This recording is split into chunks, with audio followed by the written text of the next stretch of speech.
Good afternoon, students. Class 7, Social Science, third chapter of your geography, Movements of the Earth. Here is the sixth part of this chapter. In this video, we will study about the different types of volcanoes. Let's start the topic.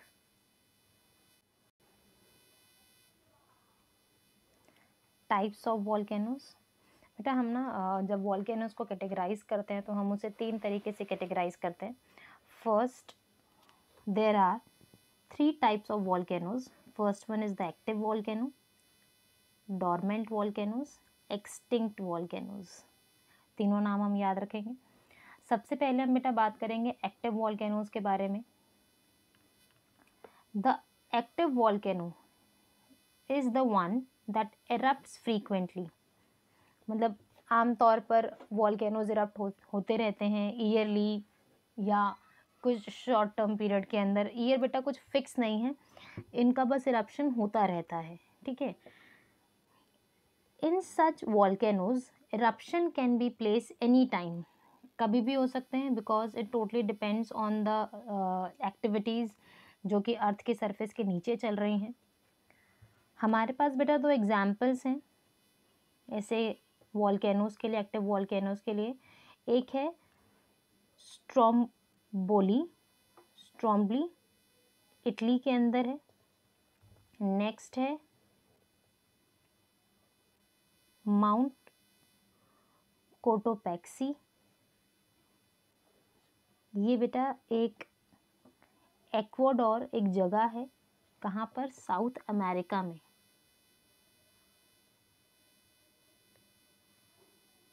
Please लिख लें आप. बार दोबारा देखते हैं. Active volcanoes कभी भी erupt हो सकते हैं. फ्रीक्वेंटली दे इरप्ट. हमारे पास दो एग्जाम्पल्स हैं. सिर्फ बेटा आपने नेम्स लर्न करने हैं, ज़्यादा डिटेल में नहीं जाना है टॉपिक के. तो हमारे पास दो वॉल्केनोज हैं जिनको आप एक्टिव वॉल्केनोज की डेफिनेशन में रखते हैं. एग्जाम्पल्स की तरफ हम उसको यूज़ करते हैं. एक है हमारे पास स्ट्रोम्बोली और दूसरा है माउंट कोटोपैक्सी. स्ट्रोम्बोली कहाँ पर है? इटली में. और माउंट कोटोपैक्सी है आपके साउथ अमेरिका में.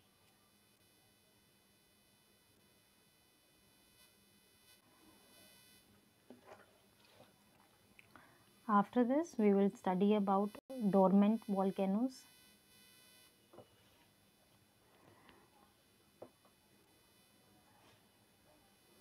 डॉर्मेंट के साथ बेटा एक वर्ड लिख लीजिए प्लीज आप. will probably erupt in future.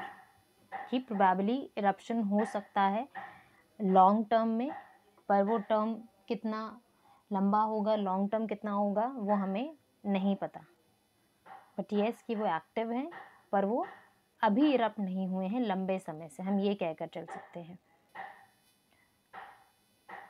The dormant volcano is one that has not erupted in a long time. लंबे समय से इरप्ट नहीं हुए हैं. They are also called sleeping volcanoes that somehow they will awake. कभी वो जागेंगे, एक्टिव होंगे और वो इरप्ट होंगे. तो हमारे पास बेटा दो ऐसे एग्जाम्पल्स हैं. एक है आपका फूजियामा जापान में, दूसरा है वेसुवियस इटली में. They both are examples of the dormant volcanoes.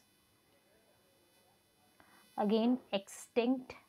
But extinct word आपके लिए न्यू नहीं है, कई बार आपने पहले भी पढ़ा है कि एक्सटिंक्ट का मतलब होता है जो चीज़ें खो जाएं उसे हम एक्सटिंक्ट वर्ड के लिए यूज़ करते हैं. तो बेसिकली एक्सटिंक्ट वॉल्केनोज के लिए क्यों यूज़ करते हैं हम इन्हें? क्योंकि हम ये मान के चलते हैं दैट कि वॉल्केनोज के अंदर जो मैग्मा है जो इरप्ट होता है समहाउ, वो मैग्मा इन वॉल्केनोज से कट ऑफ हो चुका है. यानी कि अब उनके अंदर उतना वॉल्केनो नहीं है कि वो इरप्ट हो तो इस तरीके से मैग्मा बाहर आए.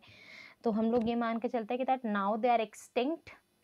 अगर इंटरनल एक्टिविटीज़ के बाद दोबारा से वो रिफिल होते हैं with the magma millions of years बाद में, अगर फ्यूचर में कभी ऐसा होता है तो दे विल इरप्ट, ऐसा हो सकता है, पॉसिबिलिटीज़ हैं.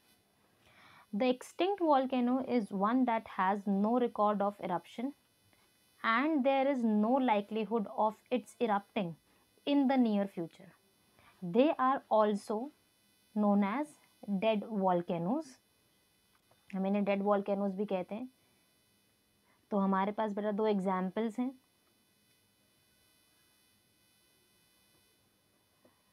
इसके साथ बेटा हमारा जो टाइप्स ऑफ वॉल्केनो वाला पार्ट है वो ख़त्म होता है और हमें ये पता चलता है कि that there are 3 types of volcanoes. हमारे पास 3 टाइप्स के वॉल्केनोज हैं. एक्टिव वॉल्केनोज,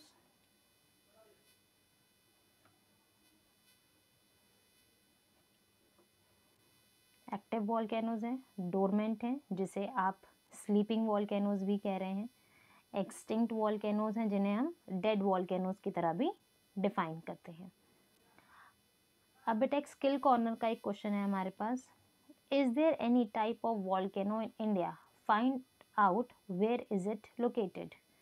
तो let's try to find the answer.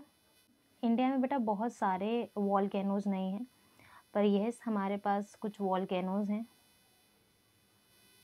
Here is the list.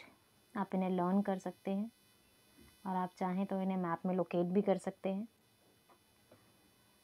We will do an activity where we will locate all these volcanoes in where we have studied in the types of volcanoes, active volcanoes, dormant volcanoes and extinct volcanoes.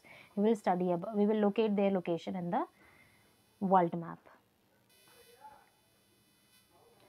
Now we'll study about the importance of volcanoes. Volcanic eruption are like हम लोग ये कहते हैं कि डाइवर्सिटिंग situation में है जो कि कहीं ना कहीं बहुत ज़्यादा डिस्ट्रॉय कर देती है चीज़ों को और बहुत ज़्यादा लाइफ को भी थ्रेटन करती है, नेचुरल प्रॉपर्टी को भी बहुत ज़्यादा थ्रेटन करते हैं. But however they are some how very useful to us. Let's see how they are useful to us. The lava through out of volcanoes forms a fertile soil. क्योंकि बेटा जो volcano बाहर आता है तो धीरे धीरे करके उसमें भी मिनरल्स हैं, मटेरियल्स हैं जो कि एक सेडिमेंट्स की तरह या इग्नियस रॉक की तरह फॉर्मेट होते हैं अलग अलग आसपास की जगहों पर. और कुछ जो नेचुरल एक्टिविटीज़ हैं उसके बाद और जो छोटे छोटे सेडिमेंट्स में कन्वर्ट हो जाते हैं. जैसे रेड सॉइल है हमारे पास, वो वॉल्केनिक इरप्शन से बनती है. ब्लैक सॉइल यहाँ से आती है.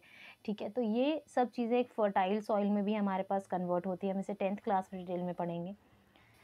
इसके बाद है ये साइंटिस्ट को हेल्प करती है कि अर्थ के इंटीरियर को स्टडी करने में, कि अर्थ का इंटीरियर पार्ट कैसे, क्योंकि हम तो वहाँ जा नहीं सकते क्योंकि टेम्परेचर बहुत ज़्यादा है.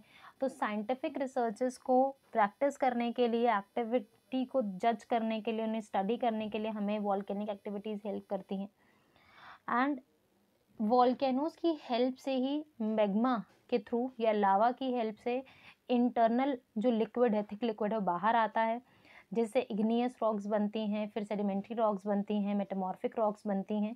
और वो कहीं ना कहीं हमें डिफरेंट जेम्स भी हमें उनसे मिलते हैं. ठीक है, कीमती चीज़ें भी मिलती हैं, अलग अलग मार्बल्स हमें मिलते हैं. तो अलग अलग टाइप्स की रॉक्स का फॉर्मेशन भी इसी वॉल्केनिक एक्टिविटीज़ के बाद ही है. तो these volcanic activities are very useful to us when we talk about the formation of the soil, when we talk about to study the interior part of the earth, and with this when we talk about the different types of rocks which are very useful to us, तो हम इन्हें इस तरीके से बहुत ज़्यादा useful मानते हैं. नेक्स्ट वीडियो में बेटा हम लोग अर्थक्वेक्स के बारे में पढ़ेंगे.